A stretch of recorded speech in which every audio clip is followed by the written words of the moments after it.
Halo, nama saya Widya Arum Pratama. Di sini saya akan menjelaskan materi tentang Cina dalam Perang Dunia I. Situasi politik Cina menjelang Perang Dunia I. Masa pemerintahan Yuan Xingkai. Situasi dalam negeri Cina setelah Yuan Xingkai menduduki jabatan presiden semakin menunjukkan ambisinya dan berusaha mendirikan sebuah negara yang dikepalai oleh seorang kaisar. Di sisi lain, rakyat Tiongkok juga tidak menghendaki adanya kaisar baru di Tiongkok. Akhirnya, mereka menolak kehendak Yuan Xingkai. Dengan demikian, muncullah pertentangan di mana-mana. Situasi yang memanas dan tindakan Yuan Xingkai yang meminta pinjaman asing menimbulkan kecurigaan banyak pihak. Akhirnya, terjadilah revolusi lagi untuk menggulingkan Yuan Xingkai. Namun, pemberontakan yang terjadi di perbatasan di sekitar lembah sungai Yangtze dan pemimpin militer revolusi yaitu Li Yuanhong memilih berpihak kepada Yuan Xingkai.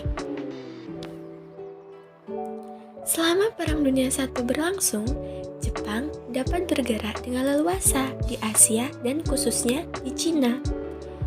Karena pada waktu Perang Dunia I pecah, perhatian negara-negara Eropa dipusatkan kepada kejadian-kejadian di medan perang yakni di Eropa. Untuk sementara waktu, Asia tidak diperhatikan. Titik pada masa inilah Jepang mulai menunjukkan kekuatannya serta keagresifan terhadap Cina.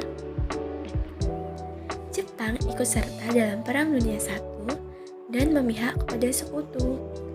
Jepang mempunyai maksud antara lain, Jepang berkeinginan untuk menguasai Cina.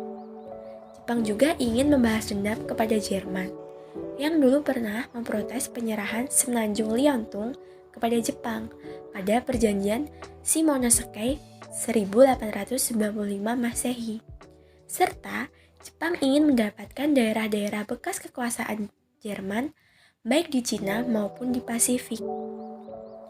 Situasi dalam negeri Cina yang tidak menentu kemudian memberikan kesempatan kepada Jepang untuk mengajukan adanya 21 tuntutan pada tanggal 18 Januari 1915 Masehi. Dari 21 tuntutan Jepang kepada Cina ini, intinya dapat diringkas dalam 6 poin, yakni 1. Jepang menuntut agar Cina mengakui pengaruh Jepang di Manchuria dan Mongolia Timur.